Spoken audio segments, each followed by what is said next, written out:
नमस्कार दोस्तों। आज का टॉपिक रहेगा रासायनिक साम्य।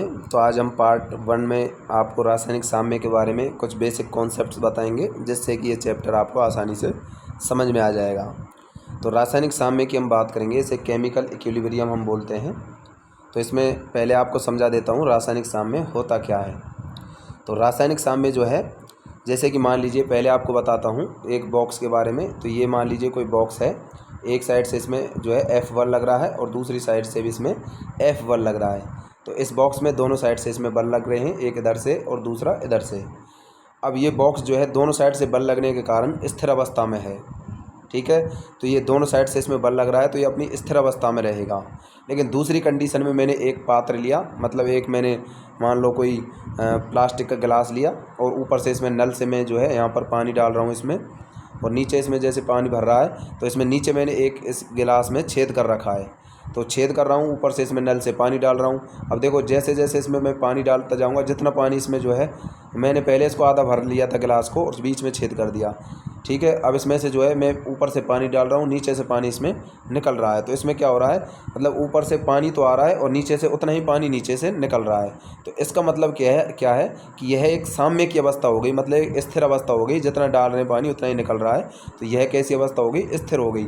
लेकिन ये गतिशील है। क्यों गतिशील है? क्योंकि इसमें पानी ऊपर से आ रहा है, नीचे से निकल रहा है, तो यहाँ पर गति तो हो रही है ना। तो इस वजह से इस कंडीशन को हम गतिक साम्य बोलते हैं। मतलब ये साम्य तो है, लेकिन इसमें भी क्या है, गतिक है। अर्थात ये कैसा साम्य है, गतिक। अर्थात साम्य अवस्था हमेशा गतिक मानी जाती है, ना कि स्थिर। तो पहली वाली कंडीशन जो है उसमें साम्य नहीं होगा, क्योंकि उसमें तो बॉक्स जो है स्थिर अवस्था में, उसमें किसी प्रकार की जो है गति नहीं हो रही है। लेकिन दूसरी जो कंडीशन है, इसमें जो है मैंने आपको बताया, पानी ऊपर से नल से गिर रहा है और नीचे से उतना ही पानी निकल रहा है, तो इसमें गति हो रही है। इस वजह से इस साम्य को हम क्या बोल रहे हैं, गतिक साम्य। हमेशा साम्य जो है वो गतिक अवस्था में ही होता है, ना कि स्थिर अवस्था में। तो ये आपको पता होना चाहिए, ये साम्य कैसा होता है, गतिक साम्य होता है। तो ये होता है साम्य। पहले आपको बता देता हूँ मैं अनुत्क्रमणीय अभिक्रिया, फिर बताऊँगा उत्क्रमणीय अभिक्रियाएँ क्या होती हैं। अनुत्क्रमणीय अभिक्रिया का मतलब होता है जो अभिक्रिया केवल एक ही दिशा में चलती है। जैसे कि मान लीजिए इधर कोई रिएक्टेंट है, उस रिएक्टेंट से क्या बन रहा है, प्रोडक्ट बन रहा है। तो ये एक दिशा में हो गई, ठीक है। अब इसी अभिक्रिया से मैं दूसरी साइड में लेता हूँ। जैसे मान लो उत्क्रमणीय अभिक्रिया की बात करूँ, तो रिएक्टेंट से मान लो पहले मैंने प्रोडक्ट बनाया और दूसरी साइड में फिर इससे मैं जो है वापस रिएक्टेंट बना लूँ, तो इस अभिक्रिया को बोलूँगा मैं उत्क्रमणीय अभिक्रिया। अनुत्क्रमणीय का मतलब हो गया एक दिशा में जो चल रही है, और उत्क्रमणीय का मतलब जो दोनों दिशाओं में चल रही है। मतलब रिएक्टेंट से प्रोडक्ट भी बन रहा है और प्रोडक्ट से वापस रिएक्टेंट बन रहा है, तो वो हो गई उत्क्रमणीय। कुछ उदाहरण मैं आपको समझाता हूँ पहले अनुत्क्रमणीय अभिक्रिया के बारे में।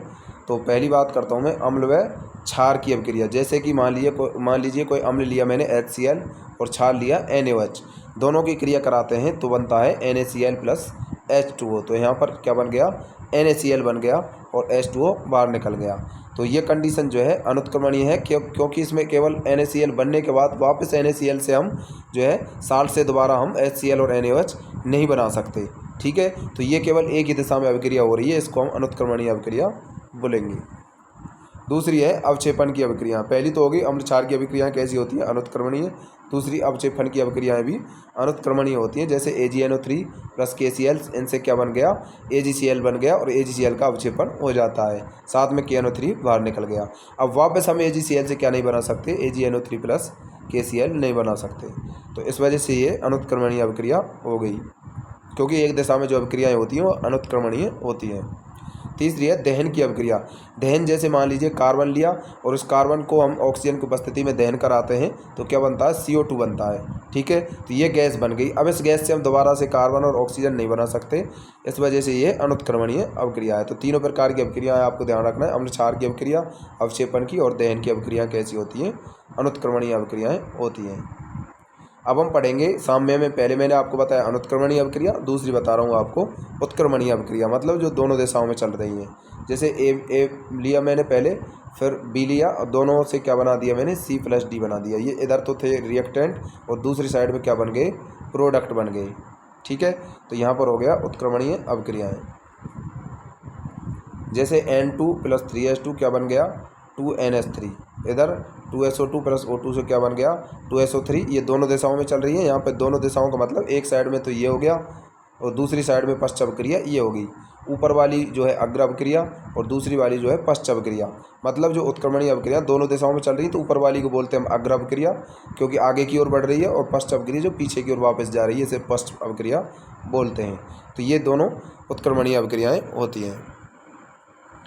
तो आगे यहाँ पर एग्जाम्पल आप देख सकते हो PCl3 PCl5 जो है PCl3 प्लस PCl2 में जो है टूटता है, और ये जो है वापस जो है PCl3 से और Cl2 से क्या बना सकते हैं हम PCl5।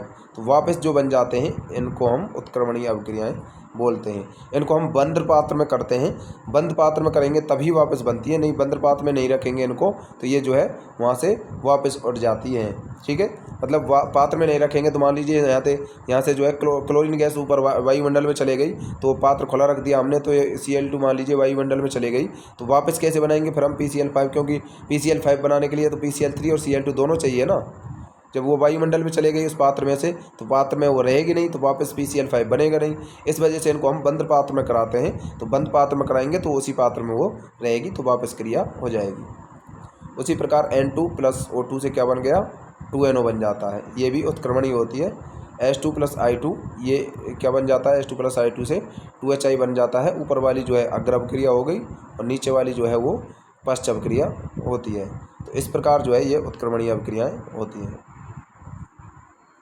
चलिए नेक्स्ट बात करते हैं हम वेग और साम्य के मध्य ग्राफ। फिर बात करेंगे हम सांद्रता व समय के मध्य ग्राफ। पहले बात करते हैं वेग व समय के मध्य ग्राफ।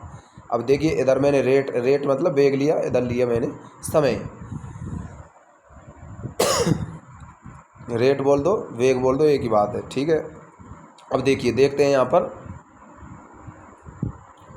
इधर जो है रेट और टाइम के मध्य ग्राफ बनाते हैं। तो मान लीजिए जैसे कि कोई ऊपर जो है रिएक्टेंट है, तो उससे क्या बना गया, उससे जैसे जैसे जो है यहाँ पर रिएक्टेंट जो है यूज में ले रहे हैं हम, तो उधर से जो है पश्च अभिक्रिया हो रही है। मान लो जितना मतलब अग्र अभिक्रिया आगे बढ़ रही है उतनी ही जो है पश्च अभिक्रिया वापस जो है उसी अवस्था में आ रही है।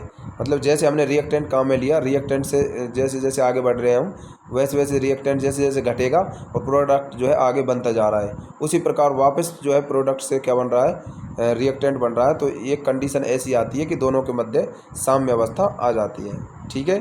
तो इसे हम बोलते हैं साम्य कंडीशन। इस प्रकार मतलब दोनों के लिए कॉमन हो गया ना। यहाँ पे अग्र अभिक्रिया में जो है इसका वेग जो है घट रहा था और नीचे से जो है पश्च अभिक्रिया का वेग जो है बढ़ रहा था, तो एक ऐसी कंडीशन आ गई जहाँ पर दोनों की दर जो है बराबर हो गई, उसे हम क्या बोल रहे हैं यहाँ पर साम्य अवस्था। तो इस प्रकार आपको ध्यान रखना है, रेट और टाइम के मध्य ग्राफ इस प्रकार का होता है, ये आपको याद रखना है। कई बार क्या है कि ग्राफ भी आपसे ऑप्शन देकर पूछ लिए जाते हैं। अगला जो है सांद्रता और समय के मध्य ग्राफ कैसा होगा। जैसे कि मान लीजिए H2 प्लस I2 से क्या बनाया मैंने 2HI बनाया।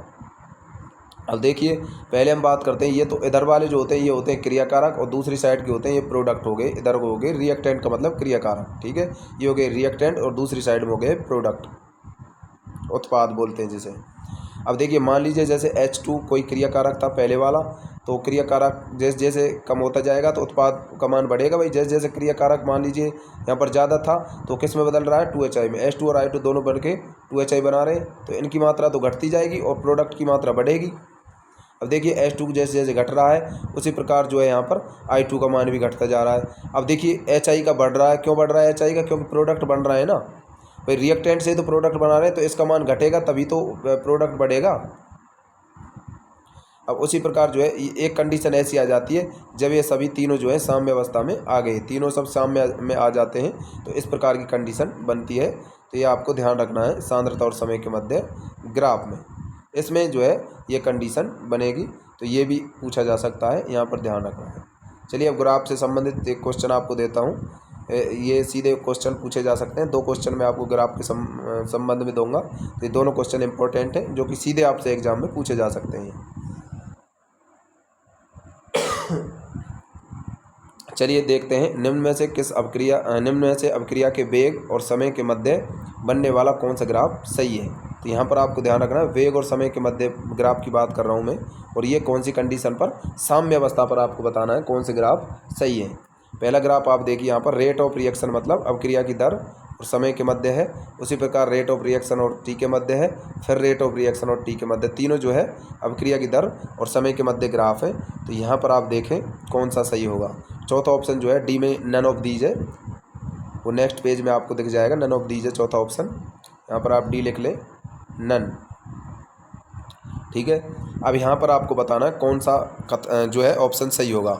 अब देखिए पहले वाले में आप देखोगे तो इसमें क्या है, मान लीजिए क्रिया कारक जैसे जैसे घट रहा है तो उत्पाद यहाँ पर जो है घट रहा है, बढ़ रहा है, उत्पाद यहाँ पर जो है बढ़ रहा है, लेकिन यहाँ पर आपको साम्य अवस्था जो है नहीं दिखाई गई है। ठीक है, तो इसमें क्या होगा, दूसरे वाले ऑप्शन में इधर से जैसे क्रिया कारक घट रहा है और उसके बाद उत्पाद जो है बढ़ रहा है, और दोनों बाद में आकर के एक ऐसी अवस्था पर प्राप्त कर लेते हैं कि दोनों साम्य अवस्था में आ जाते हैं, मतलब ना तो क्रिया कारक उत्पाद में बदलेगा ना ही उत्पाद क्रिया कारक में बदलेगा, तो एक ऐसी कंडीशन आ गई, दोनों कॉमन हो गया ना, तो इसे हम बोलते हैं जो है साम्य अवस्था की कंडीशन। तो साम्य पर ही पूछा था इसने, साम्य अवस्था पर कौन सा जो है ग्राफ सही है, तो ये आपको मैंने बता दिया है, बी ऑप्शन इसका करेक्ट होगा।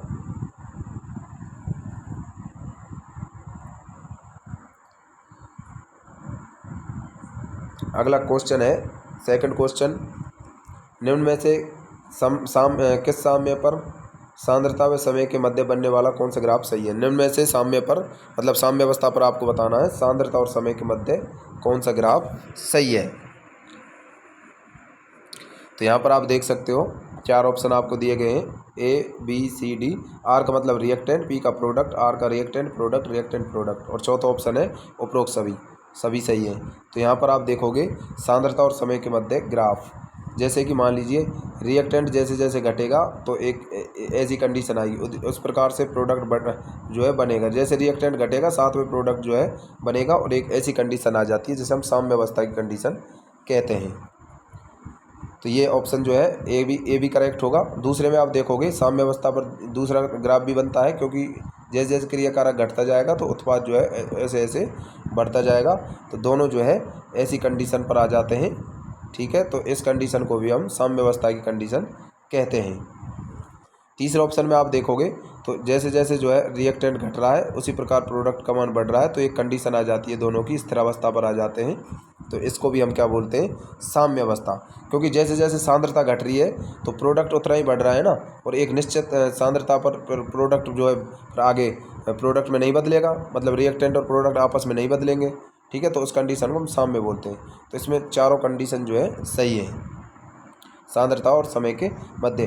पहले वाला जो क्वेश्चन था उसमें वेग की बात करी गई थी, ये आपको ध्यान रखना। देखिए पहला वाला क्वेश्चन क्या कह रहा था, वेग के बारे में, क्योंकि इसमें क्या था, जैसे जैसे वेग जो है अभिक्रिया का वेग घट रहा था, तो अभिक्रिया का पहले वाले ऑप्शन में अभिक्रिया का वेग घट रहा था, दूसरे वाले में अभिक्रिया का वेग जो है बढ़ रहा था, तो उत्पाद का मान भी बढ़ रहा था। ठीक है, दूसरे वाले ऑप्शन में क्या था कि अभिक्रिया का वेग जैसे जैसे घट रहा था तो उत्पाद का वेग जो है वैसे वैसे जो है समय के साथ बढ़ रहा था।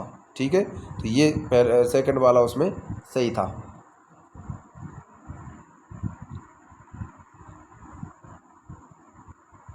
क्योंकि मैंने आपको ऊपर समझाया भी था वेग वाले ग्राफ में, यहाँ पर देखिए वेग और समय के मध्य वाला ग्राफ ऐसा होता है और सांद्रता वाला ग्राफ जो है ऐसे हो सकते हैं।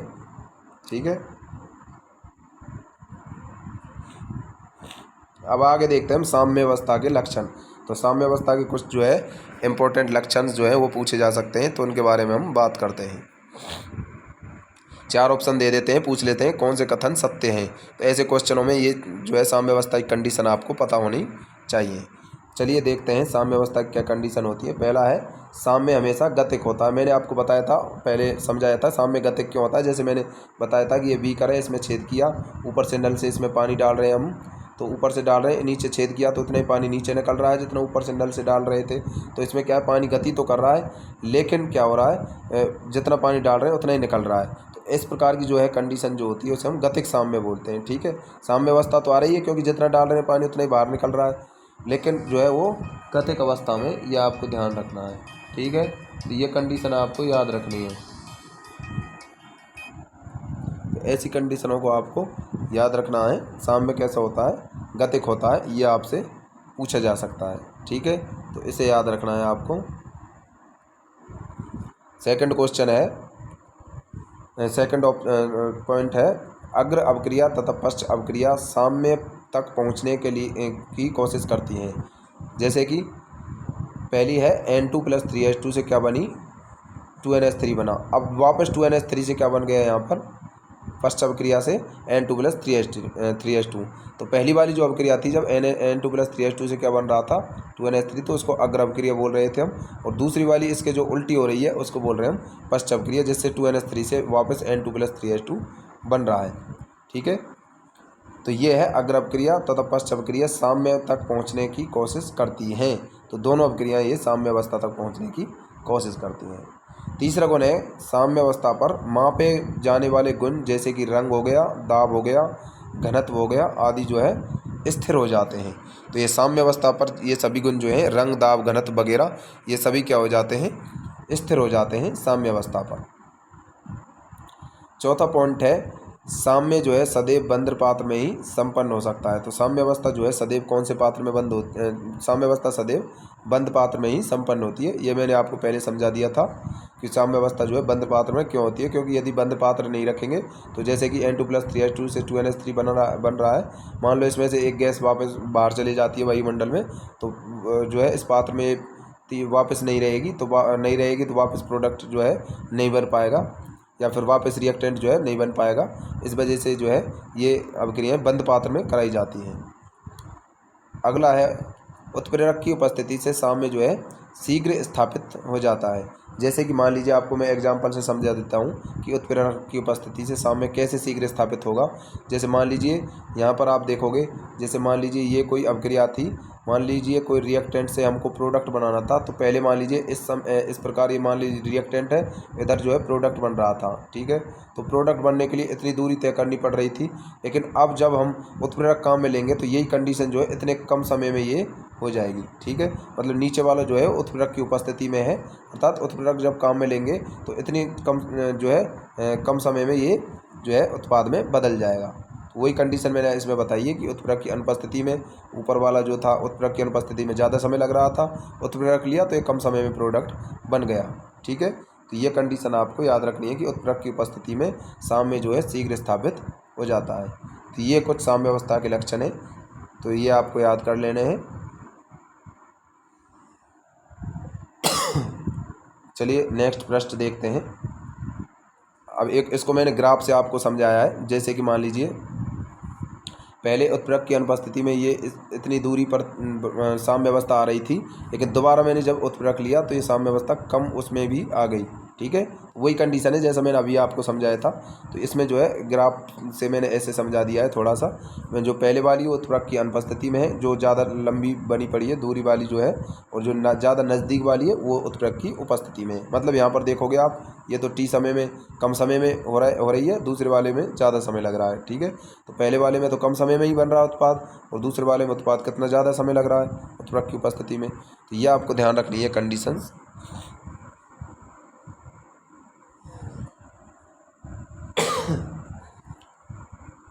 द्रव्य अनुपाती क्रिया नियम। तो द्रव्य अनुपाती क्रिया नियम जो है ये किसके द्वारा दिया गया, गुलबर्ग एवं बागे के द्वारा दिया गया। तो अब हम पढ़ेंगे द्रव्य अनुपाती क्रिया नियम, जो कि आपकी एनसीईआरटी में भी दिया हुआ है। तो ये भी पूछे जा सकते हैं ऐसे क्वेश्चन जो आपके एनसीईआरटी में दिए हुए हैं, वो सभी पॉइंट आपके लिए इम्पोर्टेंट हो जाते हैं। ठीक है, अब देखोगे आप इसमें गुलबर्ग एवं बागे के द्वारा क्या दिया गया, द्रव्य अनुपाती क्रिया नियम दिया गया। अब एक क्या है द्रव्य अनुपाती क्रिया नियम, एक बार आपको समझा देता हूँ। पहले आपके सामने में एक अभिक्रिया लिख रहा हूँ। जैसे मान लीजिए A + B से मिल करके क्या बना, C + D बन गया। A + D से क्या बन गया, C + D बन गया। तो पहले जब A + B से C + D बना तो पहली वाली अभिक्रिया को अग्र अभिक्रिया बोल दिया मैंने, और दूसरी वाली जो है उसे हम पश्च अभिक्रिया कहेंगे, जब C + D से वापस क्या बन रहा है, A + B बन रहा है। ठीक है, तो मैं अग्र अभिक्रिया को इस प्रकार के साइन से दिखाता हूँ और पश्च अभिक्रिया को मैं वापस वाले साइन से दिखाता हूँ। ठीक है, तो ऊपर वाली अग्र अभिक्रिया है और नीचे वाली कौन सी है, पश्च अभिक्रिया। अब इसमें द्रव्य अनुपाती क्रिया नियम क्या कहता है, चलिए उसके बारे में आपको बताता हूँ कि अभिक्रिया का वेग जो है अभिकारकों के सक्रिय द्रव्यमान के गुणनफल के समानुपाती होता है।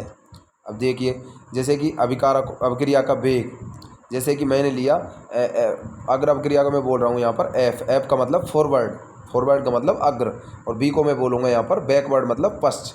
ये आपको ध्यान रखना है। R का मतलब हो गया जो है यहाँ पर रेट मतलब किसी अभिक्रिया की दर या वेग के बारे में बात करूँगा। आर का मतलब क्या है, रेट ऑफ रिएक्शन। ठीक है, अब जैसे मैं बात कर रहा हूँ यहाँ पर अग्र अवक्रिया का वेग, आर एफ का मतलब क्या है, अग्र अवक्रिया का वेग। एफ का मतलब यहाँ पर फॉरवर्ड, आर का मतलब वेग हो गया, मतलब अग्र अवक्रिया का वेग। आर बी का मतलब क्या होगा, पश्च मतलब बैकवर्ड, बैक बी का मतलब बैकवर्ड, आर का मतलब रेट या वेग, तो पश्च अवक्रिया का वेग आर बी का मतलब। ठीक है, तो यहाँ पर आप देखोगे जैसे मैंने लिया, जैसे ये तो है क्रियाकारक इधर वाला और इधर वाले हैं उत्पाद।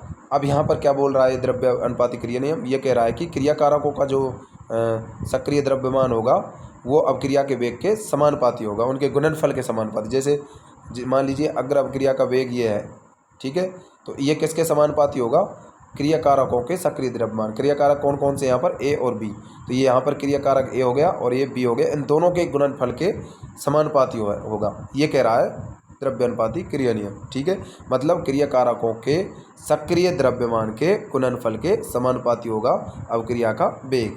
तो आर एफ क्या था यहाँ पर, अग्र अवक्रिया का वेग था। उसी प्रकार पश्च अवक्रिया का वेग लिखना है, तो पश्च अवक्रिया में क्रियाकारक कौन होगा, ये होगा, क्योंकि यहाँ से वापस क्या बन रहा है, ए प्लस बी बन रहा है ना, तो क्रियाकारक इधर वाला हो गया इस अवक्रिया में, पश्च अवक्रिया में, और उत्पाद इधर वाला हो गया। पहली वाली अवक्रिया में क्या था, ए प्लस बी से क्या बन रहा था, सी प्लस डी बन रहा था, तो इसमें कौन सा हो गया क्रियाकारक, बाई साइड वाला। जब पश्च से हम बाएं, पश्च में क्या करते हैं हम दाएं से बाएं चल रहे हैं, तो इसमें जो है सी प्लस डी हो गया क्रियाकारक। तो यह आपको ध्यान रखना है, इसमें क्रियाकारक आपको पहचानना पड़ेगा। ठीक है, जैसे मैंने समझाया है उस हिसाब से मेरे अनुसार ही आप क्रियाकारक को पहचानें। ठीक है, अग्र अवक्रिया के लिए क्रियाकारक इधर वाले होंगे और पश्च अवक्रिया के लिए क्रियाकारक इधर वाले होंगे। जैसे मैंने अग्र अवक्रिया का वेग क्या लिखा था, आर एफ समानुपाती ए इंटू बी। उसी प्रकार पश्च अवक्रिया के लिए लिखें तो आर बी जो है वो किसके समानुपाती हो जाएगा, सी प्लस सी इंटू डी के समानुपाती हो जाएगा। ठीक है, अब इन दोनों को मैं क्या करूं, समानुपाती साइन को हटाऊं, तो यहाँ पर जो है एक नियतांक या स्थिरांक लिख देता हूं। तो फॉरवर्ड रिएक्शन के लिए मैंने के एफ लिख दिया साम्य स्थिरांक, और बैकवर्ड रिएक्शन के लिए मैंने क्या रख दिया, के बी रख दिया। ठीक है, साम्य स्थिरांक मतलब पहला वाला तो है अग्र अवक्रिया का साम्य स्थिरांक, के बी हो गया पश्च अवक्रिया का साम्य स्थिरांक। अब दोनों को साम्य अवस्था पर क्या होता है, साम्य अवस्था पर दोनों जो होते हैं वो दोनों वेग जो है बराबर होंगे, अग्र अवक्रिया का वेग और पश्च अवक्रिया का वेग। ठीक है, अब मैंने इन दोनों को बराबर किया, के एफ इंटू ए बी और यहाँ पर के बी इंटू सी इंटू डी। अब ये दोनों मैंने बराबर किए, तो यहाँ पर आप देखोगे आर एफ का मान रख दिया, इधर आर बी का रख दिया, तो दोनों हो गए। यहाँ पर आगे इसको सॉल्व करेंगे तो के एफ के नीचे मैं इधर के बी को ले जाता हूँ और ए बी जो है ये इधर सी इंटू डी के नीचे आ जाएगा।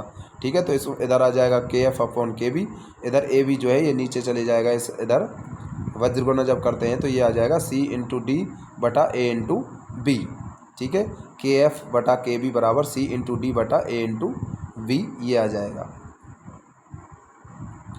आगे देखेंगे इसको हम, तो के एफ अपॉन जो के बी आया था उसकी जगह पर मैंने एक के ई ले लिया, के ई का मतलब साम्य स्थिरांक। ठीक है, तो के एफ अपॉन के बी की जगह पर मैंने एक कॉमन स्थिरांक ले लिया, जिसे मैंने बोल दिया साम्य स्थिरांक। ठीक है, तो के एफ अपॉन के बी की जगह पर मैंने क्या रख दिया, के एफ अपॉन के बी की जगह पर मैंने के ई ले लिया। ई का मतलब है यहाँ पर इक्विलिब्रियम, इक्विलिब्रियम का मतलब होता है साम्य। ठीक है, तो के एफ अपॉन के बी की जगह पर क्या रख दिया मैंने, यहाँ पर के ई रख दिया, तो इसको बोलते हैं हम साम्य। तो साम्य स्थिरांक क्या हो गया, सी इंटू डी बटा ए इंटू बी। तो ये मैंने आपको अभी तक समझाया है, मतलब सी इंटू डी क्या था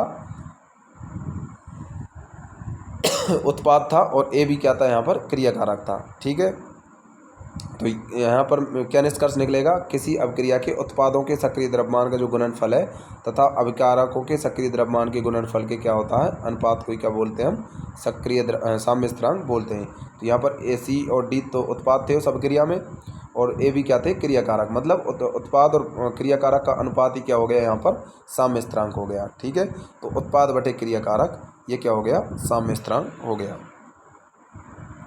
जैसे कि अब आपसे पूछ लिया जाए साम्य स्थिरांक कैसे निकालोगे आप, एक कॉन्सेप्ट आपको बता देता हूँ, इसी कॉन्सेप्ट से आप साम्य स्थिरांक निकालोगे। जैसे आपसे के ही पूछ लिया, एक अवक्रिया आपको दे दी गई 2a प्लस बी और यहाँ पर बन रहा है 3c। अब आपसे पूछ लिया मान लो कि के ई का मान क्या होगा, के ई का मतलब हो गया यहाँ पर साम्य स्थिरांक। तो यहाँ पर कैसे रखोगे आप, उत्पाद बटा क्रियाकारक। उत्पाद क्या है यहाँ पर सी है, तो यहाँ पर सी को 3 बार लिखना है, क्योंकि यहाँ पर 3 लगा हुआ है आगे इसके, 3C है ना, तो 3 बार मैंने उत्पाद लिख दिया यहाँ पर ऊपर, क्योंकि उनके गुणनफल के ही समानुपाती होता है ना के ई का मान। तो पहले मैंने उत्पाद का लिख दिया ऊपर और नीचे रखते हैं क्रियाकारक का। तो ए कितने बार है यहाँ पर 2 बार, तो ए लिख दिया, और बी यहाँ पर कितने बार है 1 बार, तो मैंने बी रख दिया। ठीक है, तो इसको हम क्या लिखेंगे, सी की घात 3 हो जाएगा, क्योंकि 3 सी है यहाँ पर और ए 2 है, तो ए की पावर 2 हो गया, और बी 1 है तो यहाँ बी हो गया। ठीक है, तो ये यहाँ पर हो जाएगा सी की पावर 3, ए की पावर 2 और बी। या फिर इसको आप डायरेक्ट भी लिख सकते हो। कैसे लिखोगे डायरेक्ट, उत्पाद बटा क्रियाकारक, उत्पाद यहाँ पर सी है तो सी रख दिया, और इसके आगे जो होती है वो पावर में चली जाती है। ठीक है, तो यहाँ पर C3 रख दिया। अब यहाँ पर ए के आगे 2 लगा हुआ तो ए की पावर 2 कर दो, और बी के आगे 1 है तो बी की पावर 1 रहेगी। 1 को लिखो या मत लिखो एक ही बात है।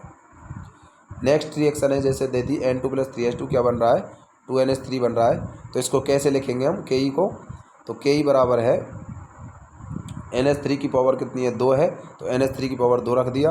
इधर है N2 + 3H2, तो नीचे मैंने N2 रख दिया और H2 की पावर कितनी रख दिया 3 रख दिया। जैसे मैंने ऊपर आपको समझाया उसी हिसाब से ये करना है। अगला है PCl5 PCl3 + Cl2, तो उत्पाद वाले दोनों ऊपर रखने हैं और क्रियाकारक वाला ये जो है नीचे रखना है, क्योंकि इधर वाले जो है ये उत्पाद है, प्रोडक्ट है, इधर वाले जो है रिएक्टेंट मतलब क्रियाकारक है। अब जैसे मैंने उत्पाद रखा है इधर PCl3, यहाँ पर के ही पूछ रहा है साम्य स्थिरांक का मान। ठीक है, तो के ही निकालने के लिए क्या करते हैं, उत्पादों के रखेंगे दोनों हम PCl3 इधर Cl2 बटा PCl5, तो नीचे रख देंगे PCl5। ठीक है, तो ये हो गया PCl3 Cl2 बटा PCl5। तो ऐसे ही नेक्स्ट क्वेश्चन है, जैसे 2SO2 + O2 क्या बन गया 2SO3 बन गया। 2SO2 + O2 से क्या बन गया 2SO3 बन गया। तो इसमें आप देखोगे के ई निकालना है साम्य स्थिरांक, तो कैसे निकालोगे, SO3 इधर उत्पाद बटा क्रियाकारक करना है, तो उत्पाद क्या है यहाँ पर SO3 है, तो SO3 की पावर क्या रखना है यहाँ पर 2 रखना है, तो SO3 की पावर 2 रख दिया। बटा में इधर SO2 के आगे 2 है तो SO2 की पावर 2 रख देंगे, इधर O2 है तो O2 के ऊपर कोई पावर नहीं है तो नहीं रखना है। ठीक है, तो यहाँ पर हो गया SO3 की पावर 2, SO2 की पावर 2 और O2। तो ये हो गया के ई निकालना। इस प्रकार जो है आसानी से आप के ई निकाल सकते हो। अब पूछ लिया जाए साम्य स्थिरांक के प्रकार, तो साम्य स्थिरांक कई प्रकार के होते हैं। तो पहले हम बात करते हैं साम्य स्थिरांक के प्रकारों के बारे में। आप देखोगे जैसे Kc, तो Kc बराबर क्या होता है N/V होता है। N का मतलब हो गया यहाँ पर मोल और V का मतलब हो गया आयतन। ठीक है, तो यहाँ पर N हो गया मोल और V का मतलब क्या हो गया आयतन, अर्थात Kc बराबर Kc क्या है यहाँ पर सी का मतलब है यहाँ पर कंसंट्रेशन, मतलब सांद्रता जो है, ये है तो साम्य स्थिरांक का ही प्रकार, लेकिन ये सांद्रता जब दी होती है तो उस समय जो होता है साम्य स्थिरांक होता है। और पी का मतलब है यहाँ पर पार्शियल प्रेशर, मतलब आंशिक दाब। ठीक है, जब गैसों की बात करता है तो उस समय Kp लिखते हैं, और सांद्रता की बात करता है तो Kc रखते हैं। ठीक है, ये साम्य स्थिरांक के ही प्रकार होते हैं। जैसे कि बात कर रहे हैं यहाँ पर Kc के बारे में, तो Kc बराबर होता है N/V बराबर मोल अपॉन आयतन। ठीक है, तो Kc बराबर होता है N/V बराबर मोल अपॉन आयतन, क्योंकि N का मतलब मोल हो गया, V का मतलब आयतन हो गया। इसकी इकाई क्या होती है, यूनिट क्या होती है, इसका मात्रक, मतलब Kc का मात्रक होता है मोल प्रति लीटर होता है। क्योंकि सांद्रता क्या होती है, सांद्रता मैंने बताया आपको, सांद्रता के लिए साम्य स्थिरांक बताया N/V, तो मोल का क्या होता है मोल हो गया, आयतन का क्या होता है लीटर होता है, तो इसका मात्रक क्या हो गया मोल प्रति लीटर। फॉर्मूला से ही आप निकाल सकते हो मात्रक भी।